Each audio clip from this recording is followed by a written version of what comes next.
On the morning of June 22, 2026, Keir Starmer stood outside 10 Downing Street and made an emotional announcement. He was resigning as Prime Minister of the United Kingdom. His departure sets the country on course for its 7th Prime Minister in a single decade. It also means the Labour Party is walking away from a massive 174-seat electoral mandate secured just 2 years prior. Only a month earlier, Starmer had told his party he would never step down, digging his heels in against growing internal dissent and calls for a leadership change. But that defiance collapsed following a single by-election in Makerfield. There, Andy Burnham secured a landslide victory, returning to Parliament with huge political momentum.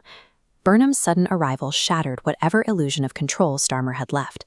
It forced the entire political establishment to ask how a government with such a commanding majority collapsed so quickly, and who will actually lead it next. In British politics, there is an invisible line known as the tenability threshold.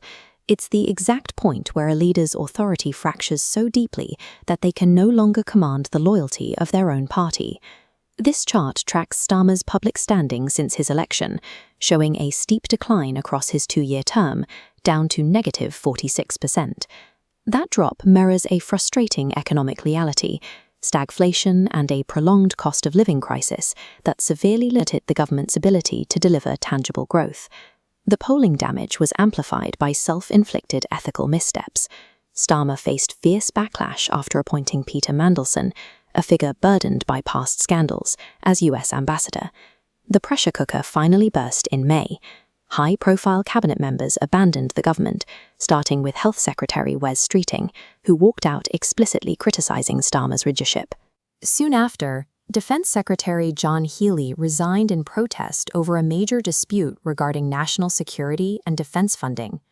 By June, Starmer retained the title of Prime Minister, but these compounding crises meant he no longer possessed the power to govern his own cabinet.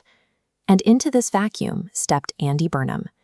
As the highly visible mayor of Greater Manchester, he had spent years building an independent political brand as the King of the North.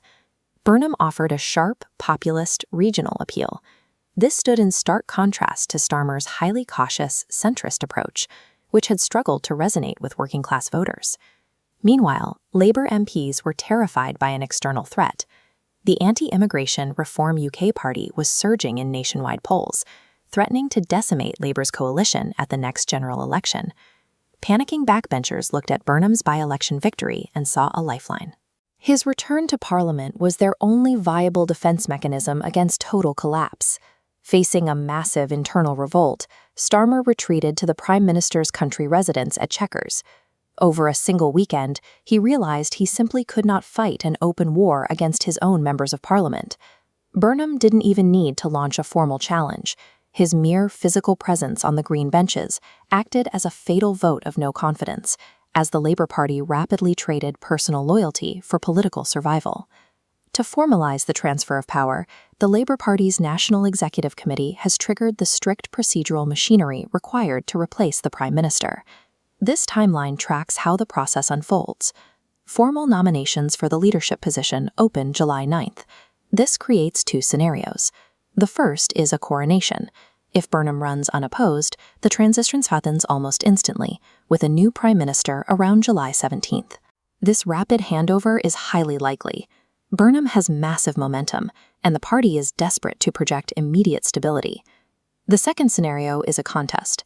If a challenger officially enters, the process drags out through the summer, delaying the final handover until September 1st. Until that contest is resolved, Starmer remains a caretaker Prime Minister. He physically occupies the office in Downing Street, but wields zero authority to enact new policies. It is a brutal demonstration of parliamentary mechanics. When faced with an existential threat, the UK system decapitates its own leadership overnight to ensure the survival of the governing party.